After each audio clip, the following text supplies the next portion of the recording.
지난주에는 우리가 남극 탐험에 나섰다가 좌초되었으나 2년에 걸친 사투 끝에 전대원을 다 살려서 돌아온 셰클턴의 사례를 보면서 참된 리더십에 대해서 생각을 해보았습니다. 그는 비록 남극 대륙 횡단이라는 그 탐험 목표를 달성하지는 못했지만, 그래서 실패를 했지만 영웅적인 귀환을 하여 위대한 실패를 한 주인공이 되었고, 영국 BBC가 선정한 근래 1000년간에 있었던 가장 위대한 탐험가 중에서 5번째로 이렇게 이름이 올라갔습니다. 훌륭한 지도자를 만나는 것은 참으로 중요합니다. 우리 조국 이렇게 생각해 보면 여러 지도자들이 있지만, 특별히 1592년부터 7년간 있었던 그 임진왜란 때 우리 조국을 구해낸 그 이순신 장군 생각이 납니다. 육지에서는 불과 20일 만에 일본 왜군이 한성을 점령, 서울을 점령했습니다.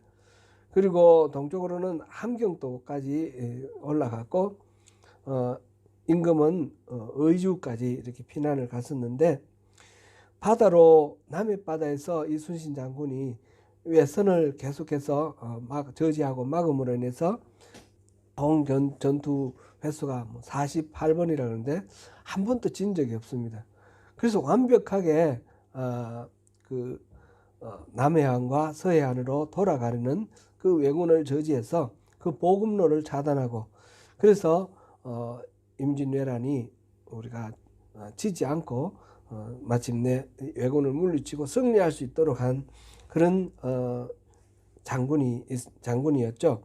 궁극적으로 승리는 피해는 많이 입었지만 우리가 승리를 하게 되었는데, 바로 이순신 장군 같은 위대한 리더가 있었기 때문에 그렇게 가능했다, 그런 생각이 듭니다. 눈먼 인도자가 시각장애인의 길을 이끈다면 바로 갈 수가 없습니다. 함께 구덩이에 빠지거나 다칠 뿐입니다. 오늘은 이 눈먼 인도자와 같은 바리새인과 서기관의 문제를 살펴보면서 우리의 신앙이 어떠해야 할 것인지 함께 살펴보겠습니다. 오늘 본문 13절부터 우리가 24절까지 읽었는데, 계속해서 36절까지 이르는 그 본문에서 화 있을진저라는 말로 시작해서 7가지 정죄하는 그런 사항이 나열되어 있습니다. 지난주에 살펴보았던 서기관들과 바리새인들의 그 부패와 타락에 대한 잘못된 신앙에 대한 구체적인 보충 설명과 예시다, 이렇게 볼 수 있겠습니다.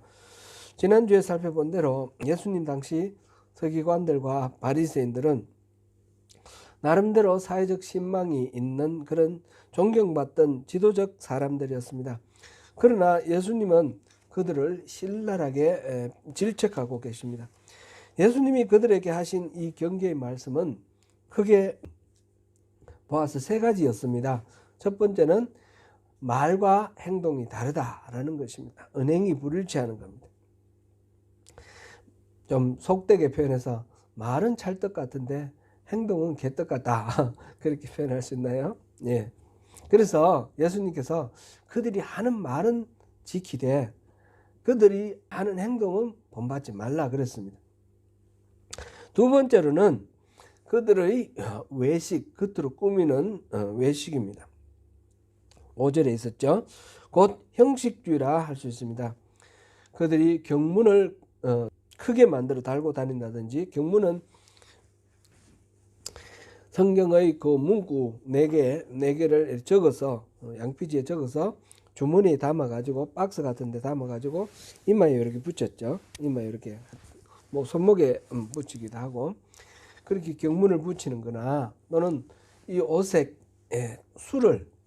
옷술을 길게 다는 것, 이런 것들, 이거는 원래 말씀을 잊지 말고 잘 새겨 듣고 잘 지키라, 그런 뜻으로 하나님 주신 말씀이신데, 그 말씀 지키는 거는 크게 신경 쓰지 않고 이렇게 문자 그대로 이 박스를 만들어서 이마에 붙인다든지 옷을 길게 하든지 해서 겉으로 봐서 거룩한 그런 모습으로 이렇게 드러나 보이게 하는 그런 거칠의 경건으로 떼었습니다. 세 번째로는 6절부터 10절까지 나왔는데 교만입니다. 그들은 일반 백성들 위에 군림하고 또 이렇게 존대받는 것을 좋아했습니다. 잔치에 가면 윗자리에 앉으려고 하고 공회당에서 또 높은 자리에 앉으려고 하고 길거리에서도 사람들이 인사하는 그런 거를 좋아하고 또 사람들이 랍비다, 지도자다 이렇게 불리는 것을 좋아했습니다. 예수님은 그들을 꾸짖으시며 오히려 섬기는 자가 되고 자기를 낮추는 그런 사람이 되라 이렇게 말씀하셨습니다. 이어서 본장 오늘 23장 13절부터 36절까지에 걸쳐서 이러한 서기관들과 바리새인들이 거듭된 어떤 삶의 태도를 신앙을 보여주는 7가지를 지적하셨습니다. 근데 앞서도 우리가 봤듯이 화 있을진저 그랬습니다. 화 있을진저 화가 있으라 저주하는 말입니다. 재앙이 닥쳐라 망해버리라 그런 예수님께서 이 사람들에게 저주하는 말을 붙여서 바리새인들과 서기관들의 그 행태에 대해서 질책을 하고 계십니다. 이 저주의 내용 지금 7가지를 크게 나누면 첫째, 둘째와 셋째, 넷째, 다섯째, 여섯째 이렇게 묶을 수가 있습니다. 그래서 첫째 화 13절과 둘째 화 15절은 자신뿐만 아니라 또 이웃 다른 사람들까지도 구원받으려고 하는 다른 사람들까지도 실족하게 하는 그런 것에 대한 경고입니다. 그 다음에 두 번째로 그 셋째 화와 넷째 화, 셋째 화는 16절에서 22절, 넷째는 23절부터 24절. 이거는 하나님 앞에서 뒤집어진 가치, 전도된 가치, 그거를 드러내는 것에 대한 경고입니다. 그 다음에 다섯 번째 화 25절에서 26절 그리고 여섯 번째 화 27절에서 28절은 겉다르고 속다르게 꾸미는 가식, 외식이 좀 더 같은 말이지만 좀 더 강하게 가식하는 그런 자에 대한 경고입니다. 마지막으로 일곱 번째 화 29절에서 36절은 선지자들을 박해하는 자들에 대한 경고입니다. 오늘은 그 중에서 첫째부터 넷째까지 13절부터 24절까지 보시겠습니다. 참고로 한 가지 생각할 것은 마태는 지금 서기관과 바리새인을 똑같이 취급을 하고 있습니다. 그런데 바리새인과 서기관이 똑같은 것은 아닙니다. 이 말씀 병행구질이 누가복음에 나오는데 누가복음 11장 37절에서 52절까지 나오는데 거기에는 6가지 화가 있습니다. 그럴 때 이 누가가 기록한 예수님의 말씀에는 화가 있을진저 하면서 바리새인이여 이렇게 부르는 게 2가지가 있고 율법 교사여 이렇게 부르는 게 2가지 있고 또 너희여 이렇게 부르는 게 2가지가 있습니다. 말하자면 바리새인과 율법학자를 똑같이 취급하는 게 아니라 분리를 했다라는 것입니다. 여기 율법 교사라는 말하고 율법 학자라는 말하고 서기관은 같습니다. 이들은 훈련을 받아서 문자에 대해서 알게 되고 그 다음에 성경에 대해서 훈련을 잘 익혀서 성경을 받아 쓰기도 하고 필사를 하죠. 그리고 또 성경을 가르치기도 하는 사람. 그래서 율법 교사, 율법 학자, 서기관 이렇게 부르고 랍비 이렇게 불러주기도 하죠. 그 중에서는 인가 받은 사람도 있고 인가 안 받은 사람도 있다고 그래요. 어쨌든 율법 학자, 율법 교사들은 특별히 훈련받은 지식인입니다. 그리고 이들은 바리새인에서도 율법 학자들이 있고 또 사두개인에서도 율법 학자들이 있습니다. 사제들 중에서도 또 훈련받은 사람들은 율법학자가 됩니다. 근데 대부분은 이 율법학자는 바리새인이었습니다. 그래서 율법학자는 바리새인이었다 이러면 말이 됩니다. 그런데 바리새인은 율법학자다 이렇게 하면 말이 반대로 안 된다는 거죠. 바리새인 중에 훈련받지 않고 이 성경에 대해서 사실은 잘 모르는 그런 사람들이 많습니다. 말하자면 바리새인은 일반 평신도고 율법학자들은 리더다, 교회 리더다 이렇게 생각하면 되겠죠. 목회자다 이렇게 생각해 보면 되겠죠. 바리새인은 말하자면 그 당시 유대교 교파 중에 한 교파입니다. 에세네파가 있고 바리새파가 있고 그 다음에 또 사두개파가 있고, 사두개파는 전부 이 귀족들이 다 가는 데고, 평신도들은 에세네파 갈 수도 있고 그 다음에 이제 이 바리새파도 갈 수도 있습니다. 그러니까 바리새인과 율법학자 서기관은 동일한 것은 아닙니다. 바리새파 중에 리더들은 율법학자들입니다. 리더들은 서기관이고 율법 교사들입니다. 그렇게 생각하고 우리가 이 부분을 읽으면 좋겠습니다. 여기서 화했을진저 외식하는 서기관들과 바리새인이요 이렇게 지금 마태가 얘기한 7개 중에서 또 그 중에 말하자면 리더에 해당되는 율법학자에 해당되는 말이 있고 또 일반 평신도인 바리새인에게 해당되는 말이 사실상 있기는 있습니다. 마태는 똑같이 했지만 누가는 그거를 분리를 했고, 마태복음에서도 예를 들면 16절에 화했을진저 눈먼 인도자여 이런 거는 이거는 서기관들, 율법학자, 리더들에게 대한 이야기입니다. 그런 것을 우리가 이제 참고를 하면서 굳이 여기서는 따질 필요 없고 거의 신앙의 패턴이 비슷하니까 똑같으니까 그냥 같이 이렇게 봐도 됩니다. 거짓 교사들의 그 외식적인 삶, 그 찌려라는 이 삶은 자신들뿐만 아니라 그 가르침을 받은 다른 사람들에게도 결국은 파멸로 인도하는 그런 심각한 문제가 있습니다. 그들에게서 발견할 수 있는 두 가지 잘못된 점을 여기서 13절과 15절 이 두 가지로 나눌 수 있습니다. 13절은 그릇된 가르침으로 천국의 문을 막는다라는 것입니다. 소극적인 측면에서 자신도 천국에 들어가지 않고 천국에 못 들어가게 다른 사람들을 막는다 이 정도입니다. 예수님이 서기관과 바리새인들을 외식하는 자라 저주하신 이유는 그들의 종교가 전부 그 지례로 율법 지키는 데 전력하지만 속에는 질투, 허영, 교만 이런 것들이 가득 차 있다라는 것입니다. 그래서 겉으로는 경건한 채 하지만 안으로는 더러운 죄뿐이라는 것입니다. 그들은 자기들만 천국에 들어가지 않을 뿐 아니라 천국 문을 닫고 그 열쇠를 감춥니다. 우리 여기서 이제 또 한 가지 주의할 부분은, 그렇다고 해서 바리새인들이 뻔뻔스러운 그냥 위선자, 단순히 그렇게 위선적으로만 살았다 이렇게 볼 수는 없습니다.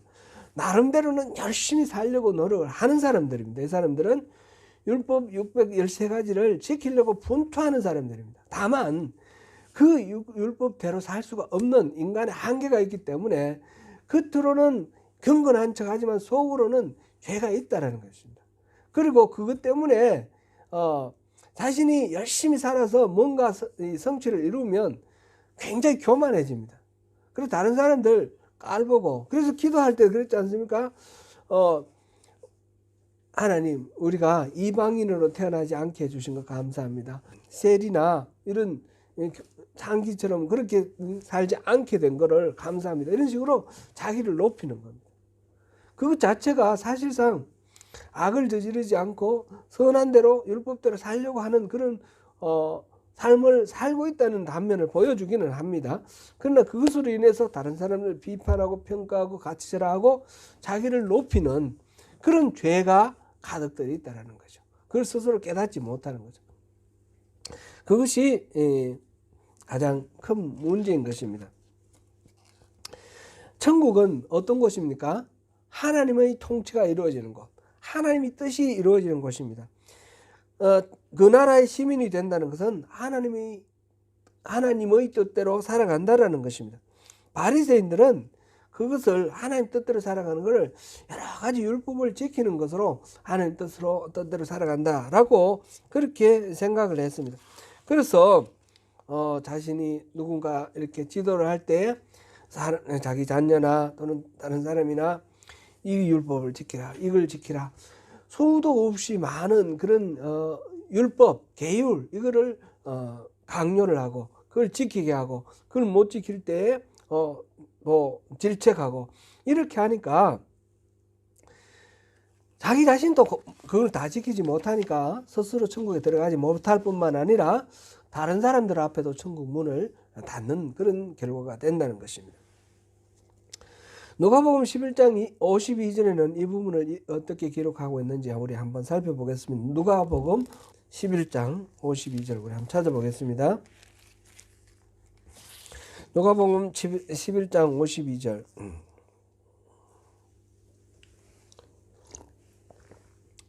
같이 읽습니다. 시작. 화 있을진저 너희 율법 교사여, 너희가 지식의 열쇠를 가져가서 너희도 들어가지 않고 또 들어가고자 하는 자도 막았느니라 하시니라.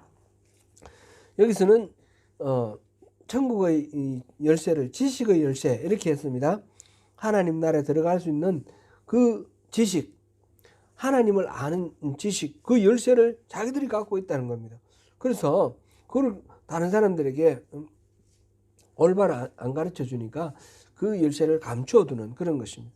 세상에서 이렇게 힘들고 어렵게 살아가다가 실망하기도 하고 좌절하기도 하고 고통하는 그런 사람들, 이 예수님 당시에 이방인도 있고 유대인들도 있고 이런 사람들이 참된 평화를 얻기 위해서 간절하게 하나님의 은혜를 구하며 찾아갑니다. 그런데 서기관들과 바리새인들이 하나님 나라 가려면 이것 지켜야 돼, 저것 지켜야 돼, 많은 이런 율법을 들이대므로써 그 길을 가로막는 것입니다. 성경에는 분명히 우리가 하나님을 전심으로 찾으면 하나님을 만날 수 있다고 그랬습니다. 대표적으로 그런 말씀 여러 군데 있지만 대표적으로 신명기 4장 29절에 그렇게 되어 있습니다. 그런데 서기관들이 하나님을 찾으러 가는 사람들에게 계속해서 이것 지키라 저것 지키라 해서 율법의 지음으로 가로막습니다. 거짓 지도자들은 성경에서 벗어나서 이 생명의 열쇠를 없애버렸습니다. 이방인들은 할례를 받고 또 제사를 드리고 이러면서 유대교인이 되기는 하지만 하나님의 그 마음을 알지 못하고 하나님 은혜를 누릴 수 없는 그런 상태로 이렇게 버려집니다. 그런 상황에서는 절대로 천국으로 들어갈 수 없습니다. 그러므로 우리가 주목할 것은 이거는 예수님 당시 이 바리새인들, 서기관들, 율법학자들만 그런 것이 아니라 오늘날 우리 신앙생활에서도 그렇다는 것이죠.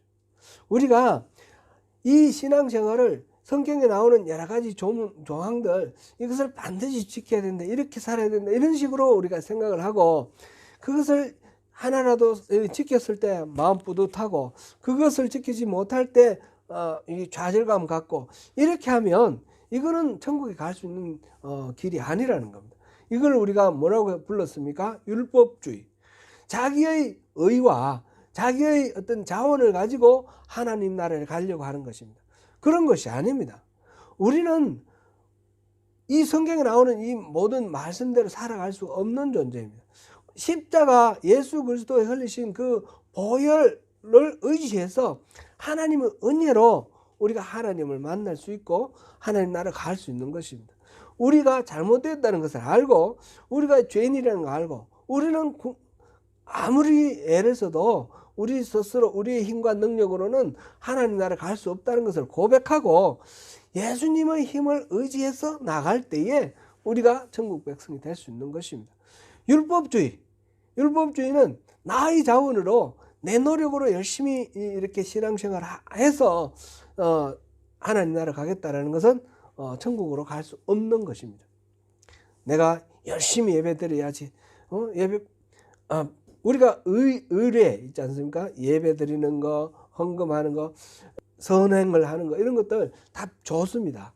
다 좋지만 그런 것으로 가지고 천국에 갈 수 있다라고 생각하는 것은 잘못된 생각이라는 겁니다. 하나님의 은혜 아니면 우리는 살아갈 수가 없습니다. 우리는 하나님의 은혜 아니면 잠시도 숨을 쉴 수가 없는 그런 존재들입니다.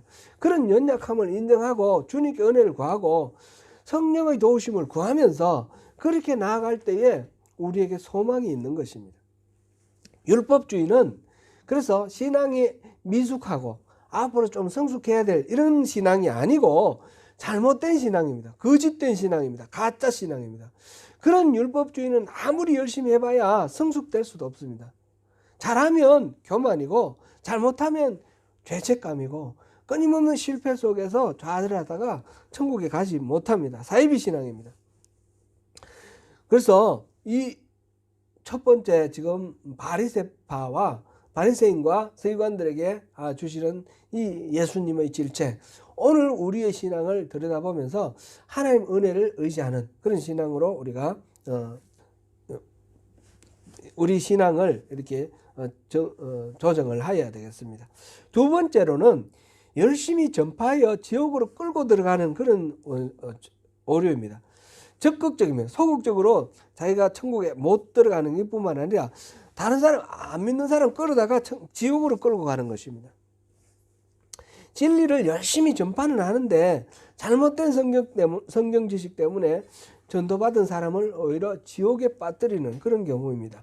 본래 율법은 그리스도를 증거하고 그리스도를 찾도록 만듭니다. 그런데 그들은 그리스도의 원수가 되도록 유도합니다. 우리 결국 역사적으로 우리가 알 수 있듯이 하나님이 보내주신 그리스도를 누가 죽였습니까? 바리새인들이 죽였습니다. 율법학자들이 죽였습니다. 제사장들이 죽였습니다. 바로 그렇게 자기들 나름대로 열심히 신앙생활을 한다는 사람들이 그렇게 했습니다. 나중에 바울 사도를 비롯해서 예수님을 따르는 제자들이 다 순교를 했는데 그들을 누가 죽였습니까? 그들은 다 유대인들이 죽였습니다. 대체로. 이렇게 초대교회에서 일어나는 여러 가지 일들, 이거는 하나님을 열심히 섬긴다고 하면서 결과적으로는 하나님의 일을 방해를 하고 하나님이 보내주신 구원자 예수를 죽이는 그런 결과가 되었습니다. 이건 오늘날 우리도 마찬가지입니다. 그런 결과 열심히 신앙생활을 한다는 것이 결과적으로 예수님께 저항하는, 대적하는 그런 결과가 될 수도 있다라는 것입니다. 오늘 여기 본문에 보니까 교인이라는 말이 있습니다. 너희는 교인 한 사람을 얻기 위하여 바다와 육지를 두루 다니다가 생기면 너희보다 배나 더 지옥 자식이 되게 만든다. 이렇게 했습니다.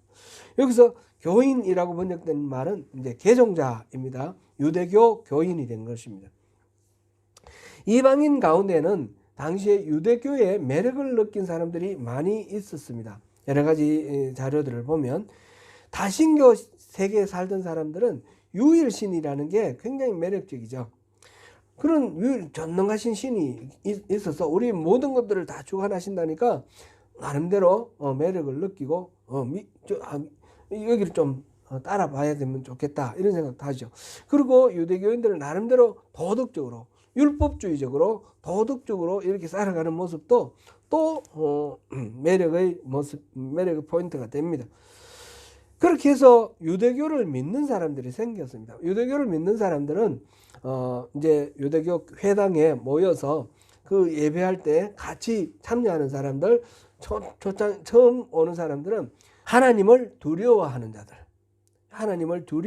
God fearer, 경외하는 자들 이렇게 표현되어 있습니다. 여기는 보면 이탈리아 군대 백부장도 그런 사람들이 있고 그 다음에 다른 시민들도 그런 사람들이 있습니다. 성경에 보면 하나님과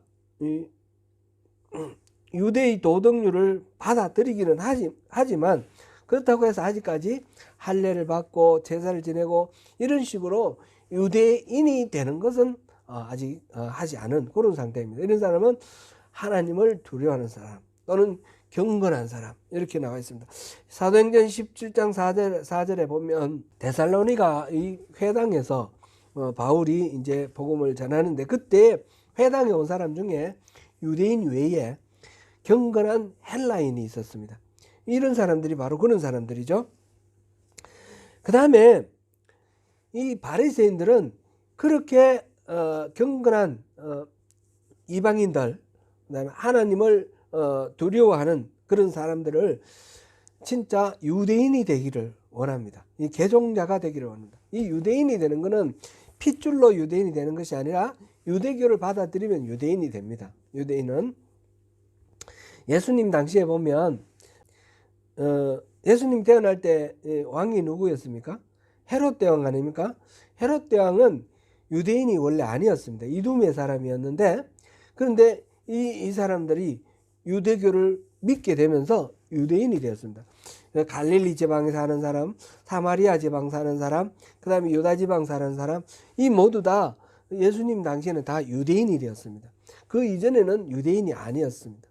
유다 사람들만 그랬는데 이런 식으로 유대교를 믿는 사람들이 유대인인데 이렇게 되는 사람을 개종자, 여기서 말하는 개종자가 되었습니다. 컨버트, 프로셀로토스 그렇게 말했는데 이런 사람들, 개종자는 이렇게 회당에 와서 예배 드리고 이러다가 할례를 받고 그 다음에 유대식으로 이렇게 완전히 되는 사람들입니다.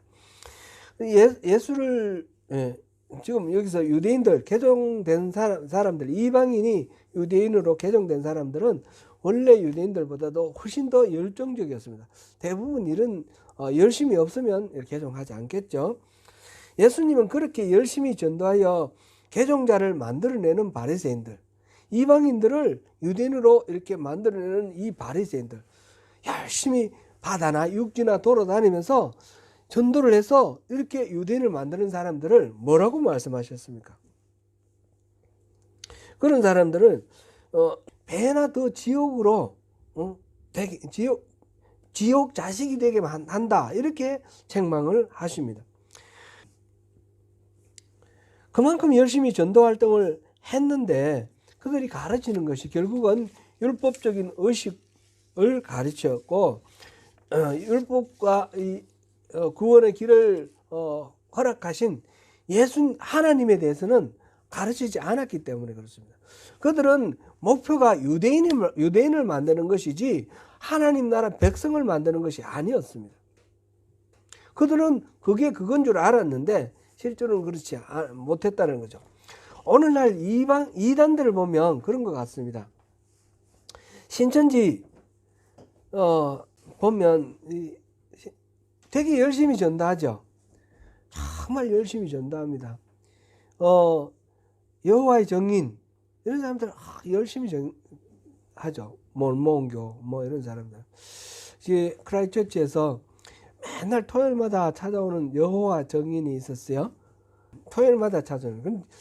제가 이제 교회 차를 세워놨거든요. 보면 무슨 교회 있고 목사 집이라는 거 다 알아요. 그런데 찾아오는 거예요. 처음에는 계속 돌려보냈죠. 돌려보냈는데 나중에 좀 안쓰럽기도 하고 그래서 들어오시라 그래가지고 차를 마시면서 이야기를 많이 나눴습니다. 근데 나누는데 이제 그분들이 하는 얘기가 시간에 11조를 드려야 된다는 거예요. 그래서 직장도 있고 뭐 하지만 일주일에 하루는 반드시 이렇게 전도를 해야 되는 거예요. 가면 사람들이 자기들을 박해하고 안 받아들여 주는 걸 아는 거예요. 그래서 너무너무 외롭고 힘들고 고통스럽지만 그래도 이렇게 해야 된다는 거죠. 그래서 차 한 잔 줘서 고맙다 그러면서 그분 이제 그 다음부터 이렇게 오면 차 드리고 그렇게 했어요. 연세도 많으신 분인데 열심히 그렇게 하시더라고요. 그런데 그들이 가르치는 열심히 그렇게 전도하는 그 내용이 뭔가 말이죠. 이게 중요한 것입니다. 이 정명석의 JM에서도 그렇고 만민중앙교회도 그렇고 이 사회적으로 주목받는 이런 이단들 하나님의 교회 이것도 그렇고 크라이스트 처치에 또 하나님의 교회가 또 하나 또 생겼는데, 어떤 우리 한인 목사님이 이 키위교회에서 사역을 하고 있었는데, 그 교회 교인이 거기에 빠진 거예요. 그래가지고 이 교인이 목표가 뭔가 하면 한국 가는 거예요. 열심히 저축을 해서 한국 가는데, 한국 왜 가느냐 하면 거기는 하나님의 어머니가 있는 거예요. 하나님의 어머니 장길장가요? 그 사람을 만나는 게 꿈인 거예요. 이런 식으로 잘못된 그 가르침으로 열심히 믿으면, 열심히 믿었기 때문에 감안해 줍니까? 엉뚱한 길로 가는데, 그거는 더 열심히 전도를 해가 이 사람을 지옥으로 끌고 들어가는 일인 것입니다. 이렇게 지금 화이슬진저 첫째, 둘째 나왔고요.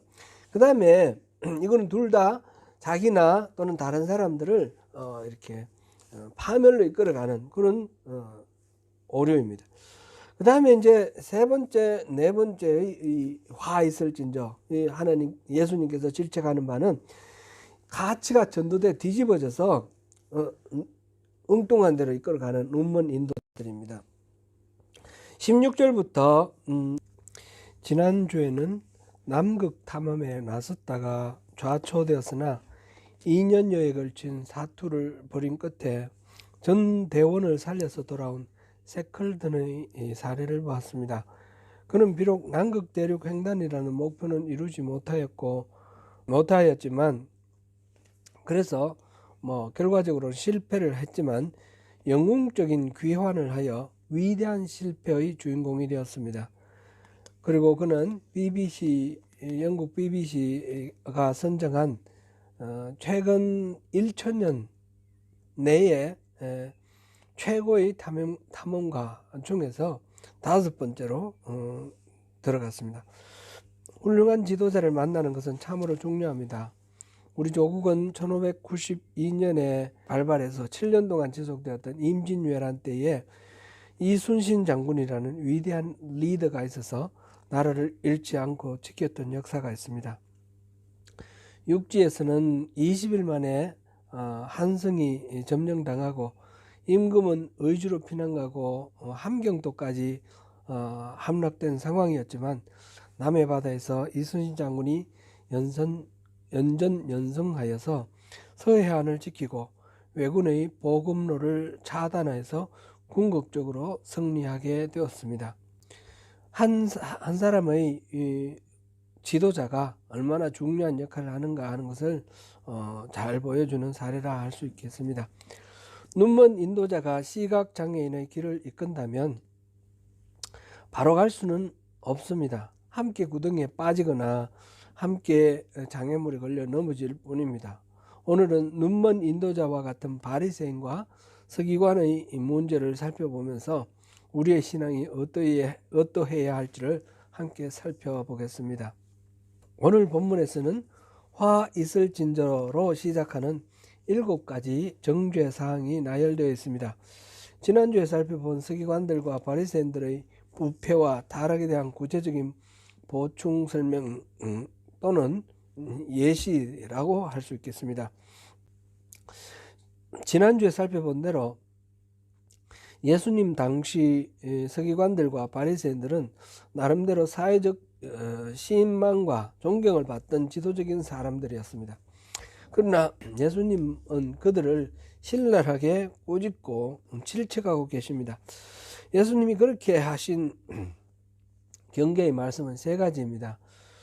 첫째는 말과 행동이 다르다. 언행이 일치한다라는 거죠. 3절 4절 말씀입니다. 좀 속되게 표현하자면 말은 찰떡같이 하는데 행동은 개떡같이 한다, 이렇게 말할 수 있겠나요? 그래서 그들의 말은 들어도 행동은 본받지 말라라고 예수님께서 당부하고 계십니다. 둘째는 그들의 외식, 겉으로 꾸미는 것입니다. 5절 말씀이죠. 곧 형식주의라 할 수 있겠습니다. 경문을 넓게 만들고 다닌다든지 옷수를 길게 단다든지 하는 것을 예로 들었는데, 그 경문이 뭡니까? 하나님의 말씀, 아주 핵심적인 말씀을 양피지에 적어서 이렇게 상자 같은 걸 만들어서 이마에 이렇게 붙이는 거, 그런 게 있었죠. 그게 경문이고, 또 입고 있는 옷에 단을 길게 늘여서 옷술을 이렇게 다는 그런 건데, 그것은 말씀을 잘 새겨 들으라 라는 그런 의미였는데, 그 성경 말씀의 의미를 생각하지 않고 문자 그대로 그것을 적용을 해서 그 칠해의 경건으로 때웠습니다.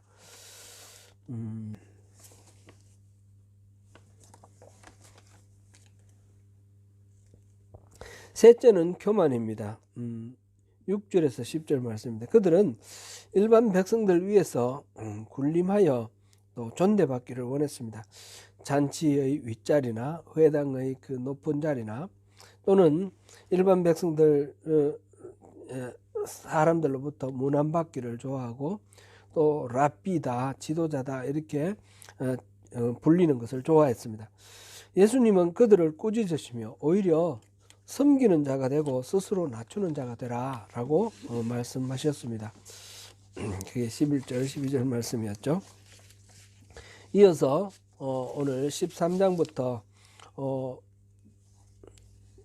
오늘 우리가 보는 거는 24절까지이지만 36절까지 이러한 서기관과 바리새인들의 거릇된 삶의 태도가 7가지로 지적을 예수님께서 하셨는데, 화 있을진저라는 그런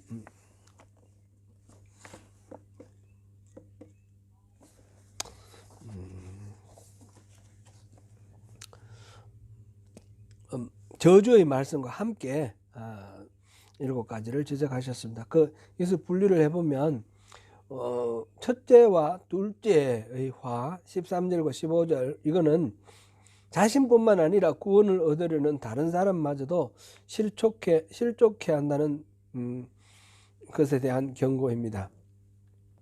그 다음에 셋째 화 16절에서 22절, 그리고 넷째 화 23절에서 24절, 이 두 화는 하나님 앞에서 전도된 가치, 뒤집어진 그런 가치죠. 그런 판단을 드러내는 자에 대한 경고입니다. 그 다음에 다섯째 화 25절에서 26절, 그리고 여섯째 화 27절에서 28절, 이것은 겉다르고 속다르게 가식하는 그런 자에 대한 경고입니다. 일곱째 화 29절에서 36절은 선지자를 박해하는 자들에 대한 경고입니다. 오늘은 이 중에서 첫째부터 넷째까지를 보시겠습니다. 참고로 한 가지 생각할 것은, 마태는 서기관과 바리새인을 똑같이 취급하고 있는데 실상은 조금 다릅니다. 이 말씀의 병행구절로 누가복음 11장 34절에서 52절까지에 6가지 화가 나오는데, 여기서는 서기관과 바리새인을 함께 묶어놓지 않고 화 있을진저 바리새인이여 이렇게 하는 부분과 화 있을진저 율법 교사여 이렇게 하는 부분, 화 있을진저 너희들이여 이렇게 하는 부분으로 이렇게 각각 둘씩 이렇게 있습니다. 율법 교사와 율법 학자와 서기관은 모두 같다고 보면 되겠습니다. 이들은 대체로 바리새파 출신이 많긴 하지만 더러 사두개파도 많이 있습니다. 사두개파 중에 제사장들, 그런 사람들도 율법학자인 경우가 많이 있는데, 어쨌든 율법학자는 훈련을 받고 교육을 받고, 그래서 성경을 필사를 한다든지 또 성경 내용을 또 가르친다든지, 그래서 랍비라고 일컬음 받는 그런 사람들입니다. 그래서 율법학자는 바리새인이었습니다. 그러면 뭐 꼭 맞지는 않지만 대체로 율법학자들은 대부분은 바리새인이었습니다. 그러나 그 거꾸로 역으로 바리새인은 율법학자였습니다 라고 하면 틀리는 말입니다. 바리새인은 구별된 자라는 뜻인데, 율법대로 사는 것을 신조로 삼은 당시 유대교의 한 분파입니다. 바리새인 중에는 성경을 읽을 줄 모르는 사람도 많았습니다. 말하자면 율법학자들은 성경을 배우고 전문적으로 훈련받은 종교 지도자들이고, 바리새인들은 그냥 평신도입니다. 바리새인 중에서 율법학자가 많지만 바리새인이 율법학자다 이렇게 말할 수는, 율법교사다, 서기관이다 이렇게 말할 수는 없습니다. 바리새파 공동체의 지도자들과 유력자들은 전부 율법학자들이었습니다. 이 점을 우리가 참고로 또 이렇게 알고 넘어가면 좋겠습니다. 그리고 거짓 교사들의 이 외식적인 삶은 자신뿐만 아니라 가르침을 받는 많은 사람들조차도 파멸로 인도한다는 데에 문제의 심각성이 있습니다. 그들에게서 발견할 수 있는 두 가지 잘못된 점은 다음과 같습니다.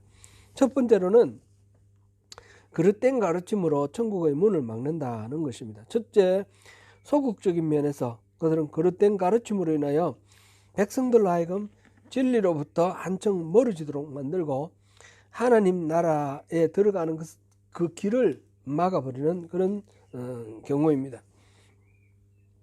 예수님이 서기관과 바리새인들을 외식하는 자들이라 저주하신 이유는 그들의 종교가 전부 거칠어놓는 율법을 지키고 또 존중하는 데 모든 힘을 다 쏟지만 그들의 속은 마음의 원망이라든지 질투라든지 미움, 허영, 교만 이런 것들이 가득하여서 겉으로는 경건한 채 하는데 실질적으로는 내면 속엔 죄가 가득하다 하는 그런 것입니다. 그것은 자기들만 천국에 들어가지 않을 뿐 아니라 그들의 가르침을 받는 사람들도 천국으로 가는 것을 가로막는 그런 결과가 됩니다. 천국은 하나님의 통치가 이루어지는 곳입니다. 천국은 하나님의 뜻이 실현되는 사회입니다. 그 나라의 시민이 된다는 것은 곧 하나님의 뜻을 따르는 사람들입니다. 바리새인들은 여러 가지 규율을 지키는 것이 곧 하나님의 뜻을 지키는 것이다, 그렇게 말하였습니다. 그래서 천국에 들어가려는 사람들은 여러 가지 율법을 내세우고 그것을 지켜야 된다 하면서, 그거는 실질적으로 우리가 모두 다 그 율법대로 살아갈 수가 없으니까 천국 문을 아예 막아버리는 것과 같은 결과가 됩니다. 이것은 거짓 신앙입니다. 그것은 하나님께로 인도하는 것이 아니라 오히려 하나님께로 가는 그 길을 막는 것이고 자신의 잘못을 다른 사람에게 강요하는 것입니다. 누가복음 11장 52절에서는 이 부분을 어떻게 기록하고 있는지 한번 살펴보겠습니다.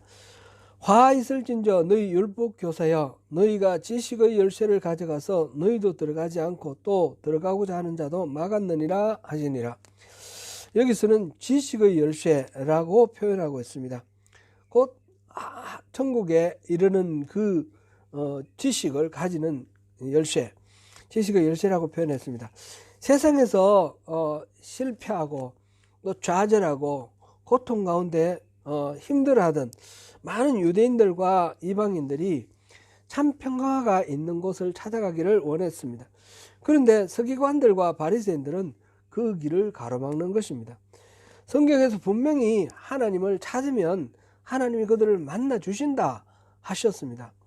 이 대표적으로 신명기 4장 29절에 그렇게 나와 있죠. 그런데 서기관들은 하나님을 찾아가는 이 사람들 앞에 그들이 질 수 없는 무거운 율법의 그 짐으로 이렇게 길을 가로막았습니다.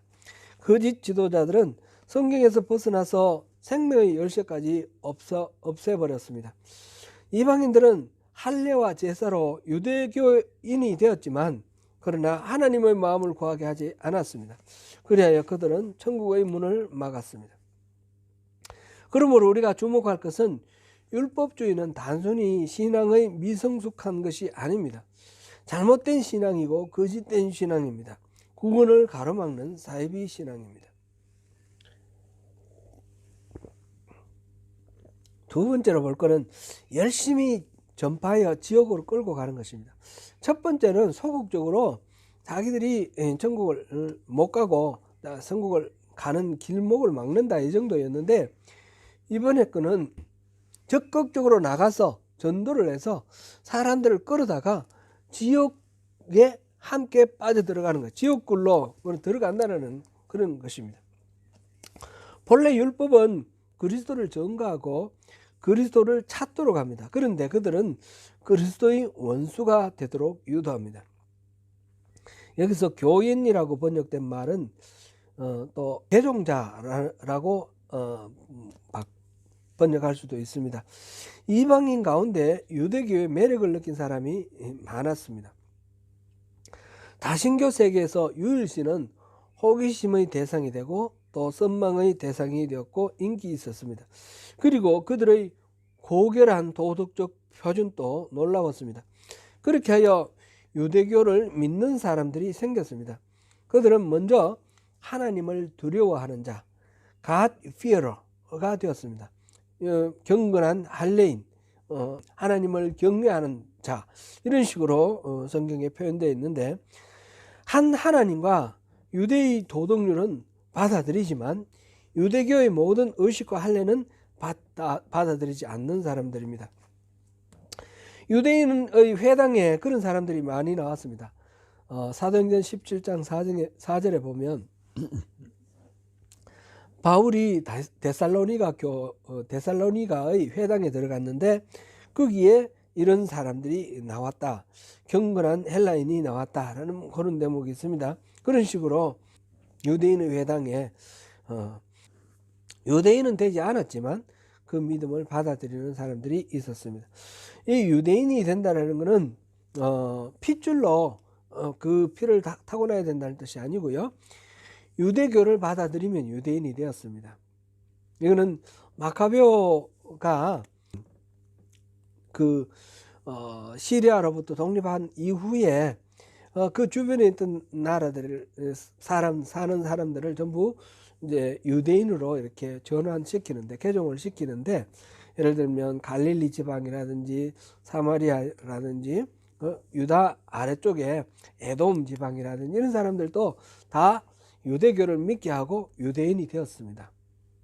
사마리아 사람들은 그게 이제 동화되지 않아서 계속 정도는 있었지만요.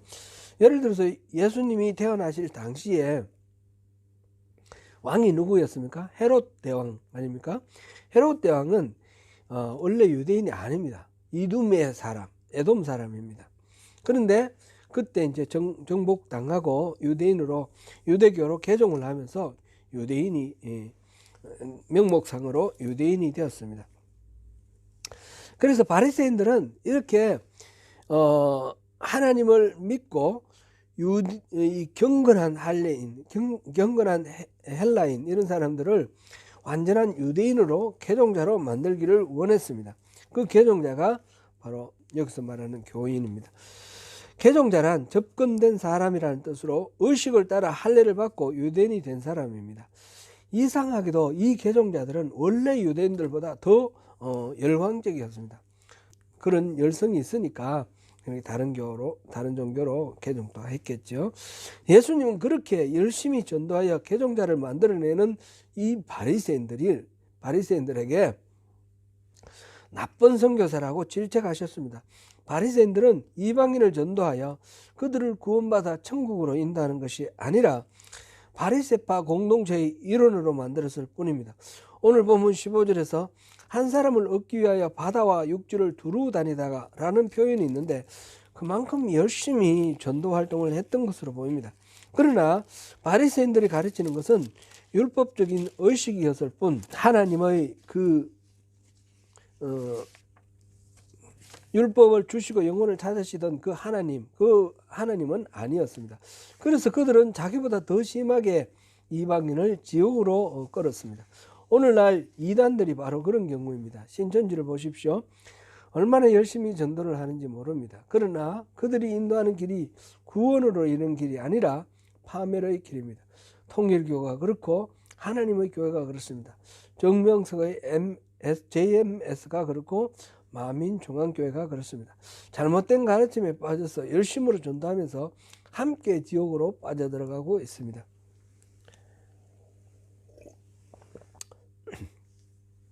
저희가 교회로 오다가 이 근처에서 만나는 한 눈먼 시각장애인이 있습니다. 아마도 집이 여기 가까운데 집에만 있으면 건강이 안 좋으니까 일부러 운동하러 나오시는 것 같습니다.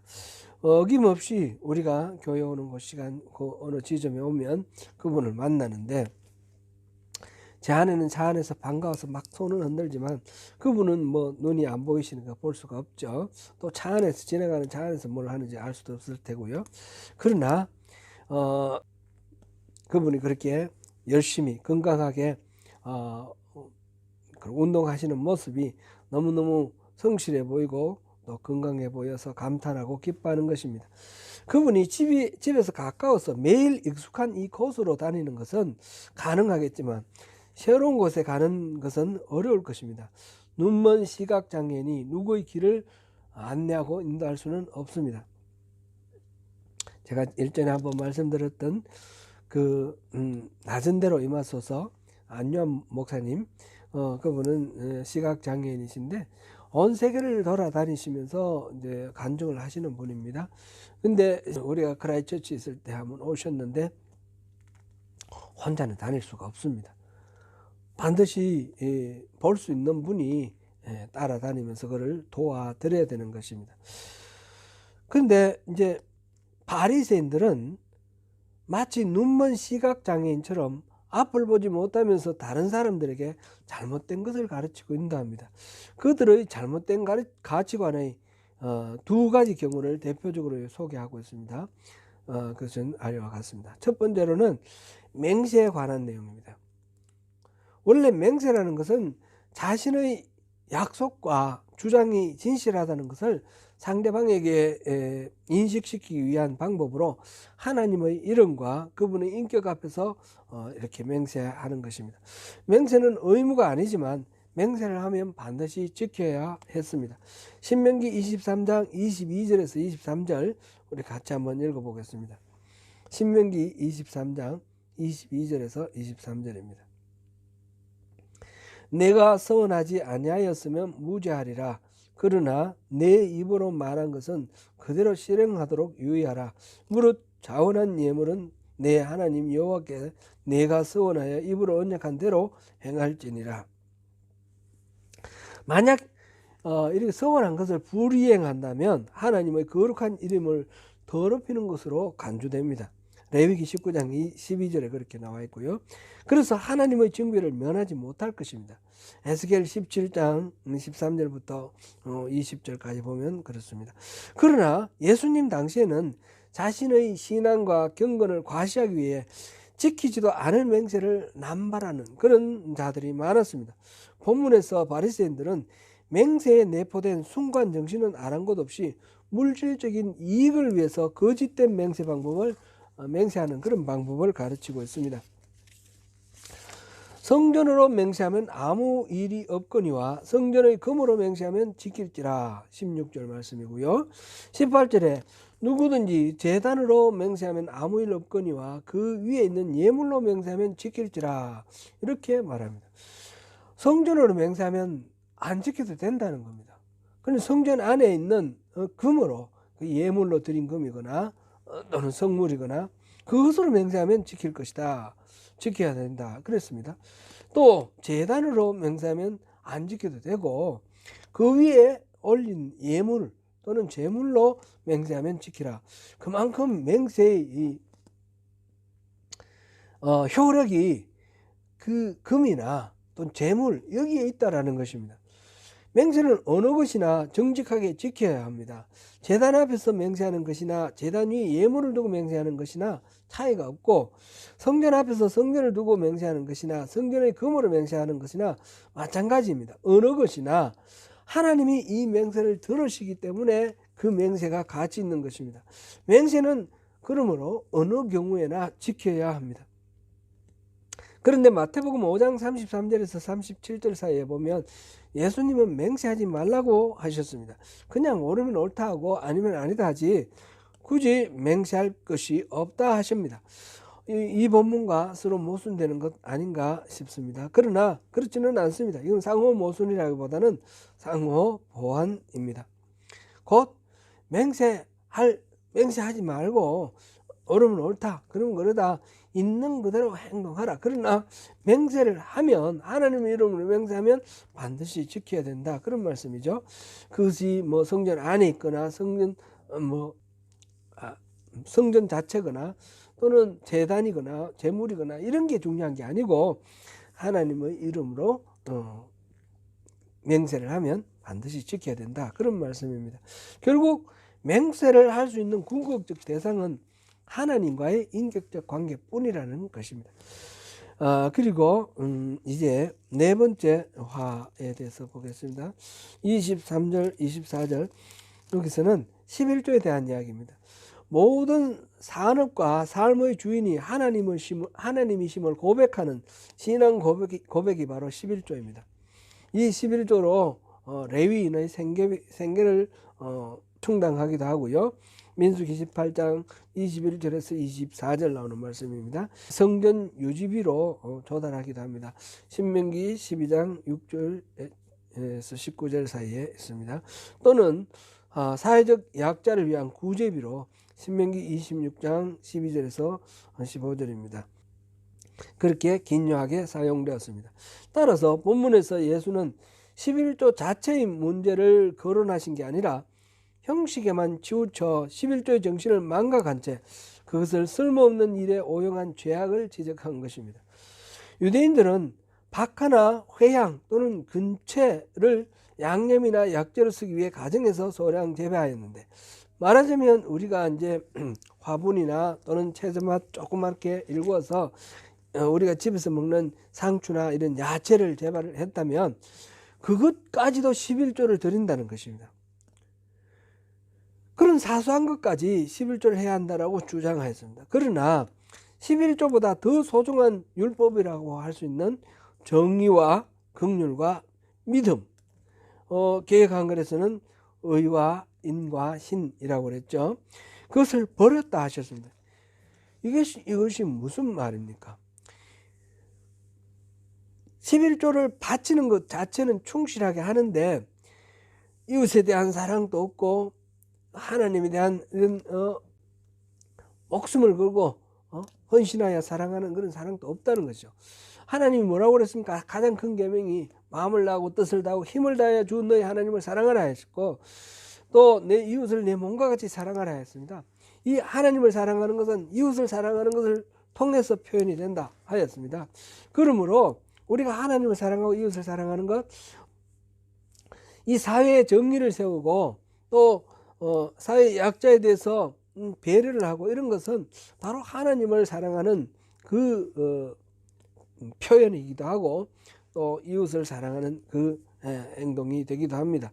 그것이 바로 정의와 또 긍휼과 또 믿음, 이것으로 이제 표현되는 거죠.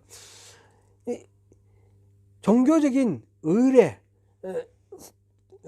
그 예배를 드리고 또 봉헌을 하고 이런 헌금하는 이런 데는 철저한데 이웃에 대한 사랑을 하지 않는다면 이거는 의미가 없는 것입니다. 그러니까 11조의 의미를 모르고 하는 것이죠. 미가서 6장 8절 우리가 올해 교회의 표어로 삼은 이 말씀 우리 같이 한번 읽어보겠습니다.